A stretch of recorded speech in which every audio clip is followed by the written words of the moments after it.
यकीनन हमारे मुल्क में कोविड बहुत फैल चुका है, कोरोना बहुत फैल चुका है।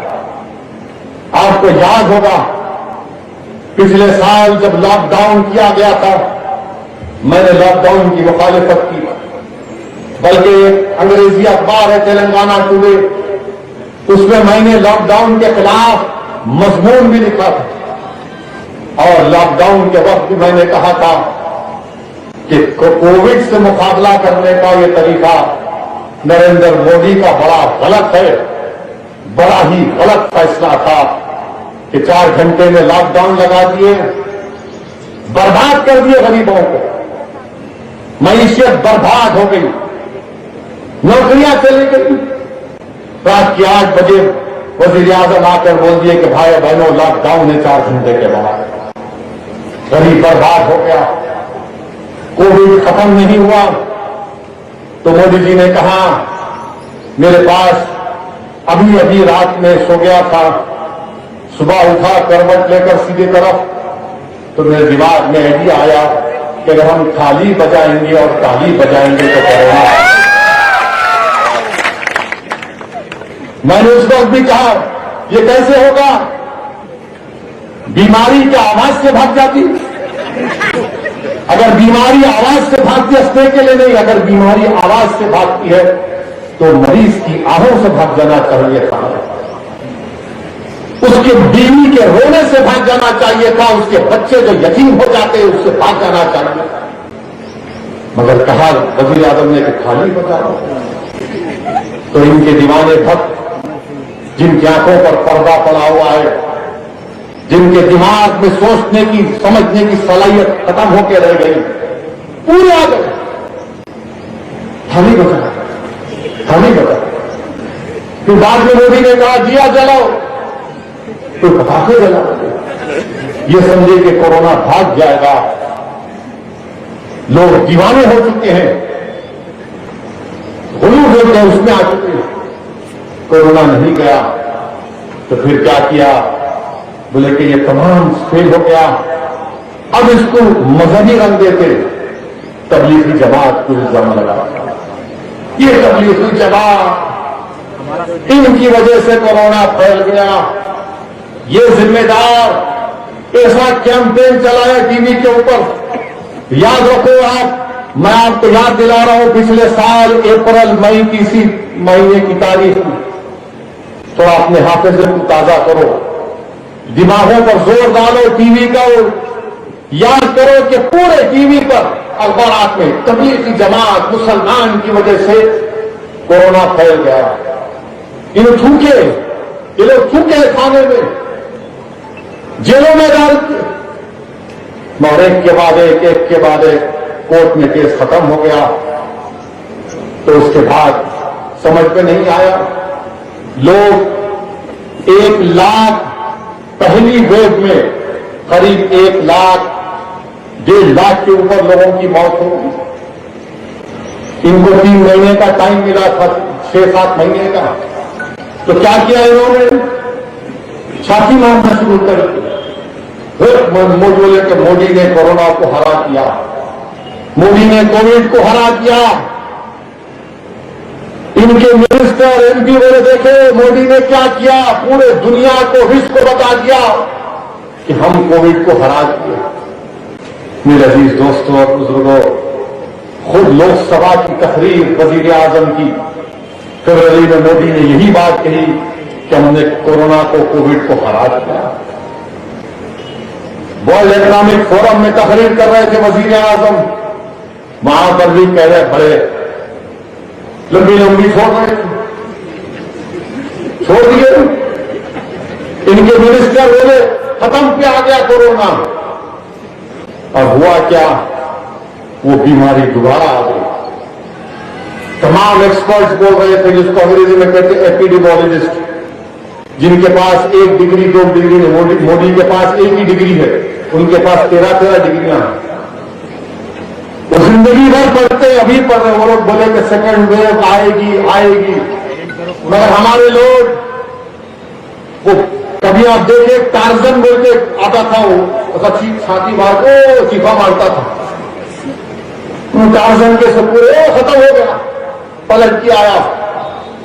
पार्लियामेंट की तकरीर में बीजेपी का एमपी मोदी जी ने हरा दिया, कोरोना भाग गया, वैक्सीन लगा दिया और पूरे विश्व को दे दिया। अब कोरोना वापिस आ गया।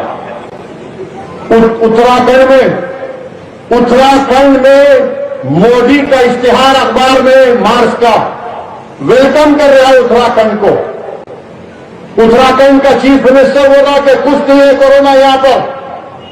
उन्हें फटे हुए जींस का एक्सपर्ट है उत्तराखंड का चीफ मिनिस्टर। खुद कोरोना हो गया, कोई नहीं लिखता। उत्तराखंड के ऊपर कोई नहीं लिखेगा, कोई नहीं टीवी पे बोलेगा। मगर जब तबलीगी जमात की बात आई तो पूरे के पूरे एक हो गए। मेरे अजीज दोस्तों और बुजुर्गों, आज मुल्क में बुरा हाल है, मुल्क में बुरा हाल है। 8 महीने 180 ऑक्सीजन के प्लांट की मंजूरी दी और 8 महीने के बाद कितने लगे? सिर्फ 10 या 12 लगे हैं। ऑक्सीजन से लोग मर रहे हैं। दिल्ली में भारत का कैपिटल दारुल हुकूमत दिल्ली में लोग मर रहे हैं। वजीर आजम नरेंद्र मोदी के घर से 10-10 मिनट के फासले पर जितने अस्पताल हैं, अस्पताल के लोग हाई कोर्ट जाकर बोलते हैं कि कोर्ट से कहते हैं कि हमारे पास 3 घंटे का ऑक्सीजन है, ऑक्सीजन दो। और हमारे वजीर आजम अपने महल के बादशाह हैं, महल में रहते हैं। और जब बादशाह महल में रहता है तो बादशाह को फिक्र ही नहीं रहती महल के बाहर क्या होगा। बादशाह को अपने महल की खूबसूरती पर, अपने आराम पर नाज होता है। और जमहूरियत में बादशाह नरेंद्र मोदी है, अपने महल में आराम से बैठे हैं और महल के बाहर कब्रिस्तान भरे जा रहे हैं, महल के बाहर चिताएं जल रही हैं, महल के बाहर लोग ऑक्सीजन से मर रहे हैं। ये भारत के वजीर आजम को इसकी फिक्र नहीं है। आप खुद सोचो थोड़ी देर के लिए, मेरी सिद्धि पेट के गरीब रवान, अगर दिल्ली की सरजमीन पर ऑक्सीजन से लोगों की मौतें हो रही हैं, अभी भी हो रही है, शमशान घाट भरे न पड़े हुए। हद तो यह हो गई कि मीडिया ने रिपोर्ट किया कि शमशान घाट में जगह खत्म हुई तो फुटपाथ पर जलाना शुरू कर दिए किसी के अंतिम संस्कार। मगर भारत के वजीर आजम, बीजेपी के लोग, आरएसएस के लोग, वो सर्जिकल स्ट्राइक पुकारने वाला खामोश बैठे हुए, लोग मर रहे हैं मगर भारत के वजीर आजम को इसकी फिक्र नहीं है। और आप बोलते हैं कि आत्मनिर्भर भारत, क्या बैगन का आत्मनिर्भर भारत तुम्हारा? कौन सा आत्मनिर्भर भारत? आपको सऊदी अरब से ऑक्सीजन आ रही, दुबई से आ रही, जर्मनी से प्लांट आ रहा है। अरे आप ऑक्सीजन नहीं दे रहे, कहीं की हुकूमत कर रहे नरेंद्र मोदी आप? कोई कंट्रोल नहीं आपका, कोई विजन नहीं आपका, कुछ नहीं बोल सकते। आत्मनिर्भर भारत और ऑक्सीजन नहीं पैदा करे तुम क्या हुकूमत करोगे भारत के गरीबों को? अगर आत्मनिर्भर भारत पहले उनमें मोदी ने खड़े होकर कह दिया कि हम हमारे पास हम दुनिया की दवाएं हमारे देश में बनती है, तो फिर रात के सुबह में 2 बजे, सुबह के 4 बजे शहरी के पास, असदुद्दीन ओवैसी के पास रोते हुए लोग क्यों फोन कर रहे थे रेमडेसिविर दिलाओ, रेमडेसिविर दिलाओ, टोसिलिजुमैब दिलाओ? कहां इंजेक्शन फिर ये? कहां इंजेक्शन बताओ फिर ये? आत्मनिर्भर भारत की बात झूठ पे झूठ कहते हैं। 6 साल 7 साल से हुकूमत कर रहे हैं, सिर्फ नफरत पर कर रहे हैं। असदुद्दीन ओवैसी के नाम को लेकर नफरत पैदा करके डरा कर हुकूमत कर रहे हैं, हासिल कर रहे हैं। मगर आज देखा आपने कि ऑक्सीजन तक नहीं मिल रही है। अब आप बताओ, दिल्ली में अगर ऑक्सीजन नहीं है तो वो देही इलाके, वो रूरल इलाके हमारे मुल्क के, चाहे ईस्टर्न यूपी का हिस्सा हो, चाहे बिहार का हिस्सा हो, मध्य प्रदेश हो, छत्तीसगढ़ हो, बताओ वहां पर क्या हो रहा होगा? मेरे अजीज दोस्तों बुजुर्गों, जुल्म है, ये जुल्म है कि हुकूमत अपने ही वतन के लोगों को ऑक्सीजन तक मुहैया नहीं कर पाती, और फिर अमित शाह आकर ये मार्च में, अप्रैल में लिख के ला रहे तो बोलते मीडिया वाले झूठ बोले। अमित शाह जो है, दूसरी तारीख को मीटिंग है, होम मिनिस्टर 23 अप्रैल को भारत के होम मिनिस्टर मोहतरम जनाब अमित शाह 23 अप्रैल को पूरे स्टेट को बोले जरा मेरे को खत लिख के भिजाओ, तुम्हारे पास कितनी ऑक्सीजन है, कितनी की जरूरत है। भाई साहब, आप क्या 7 साल से मच्छर मार रहे थे? 8 महीने पहले कोविड आया, फर्स्ट वेव आया, तो आपका काम नहीं था? ये आपका विजन है, ये आपकी दूरंदेशी है कि आप रियासतों को बोल रहे 23 अप्रैल को जरा लिख के तो भिजाओ। अरे तुमको तो जून जुलाई पिछले साल मालूम हो जाना चाहिए था कि ऑक्सीजन की जरूरत पड़ेगी। मेरे अजीज दोस्तों और बुजुर्गों, अफसोस के साथ कहना पड़ता है कि दिल्ली जैसे कैपिटल में, जयपुर गोल्डन हॉस्पिटल में 20 लोगों की खाली ऑक्सीजन नहीं मिलने की वजह से मौत हो गई। गंगाराम दवाखाने में 25 लोगों की मौत हो गई, और महाराष्ट्र नासिक में 23 लोग लीक हो गया, ऑक्सीजन लीक हुआ, बंद हुआ, पूरे मर गए। ये हमारे मुल्क का हाल है। लोग मर रहे हैं, शमशान भर गए, कब्रिस्तान भर गए, मगर भारत के वजीर आजम अपनी नींद से बेदार नहीं होना चाहते। मीडिया पे तो कोई दिखाएंगा ही नहीं। दिख रहा टीवी पे, दिख रहा टीवी पे, क्या दिख रहा? खाली आईपीएल देख।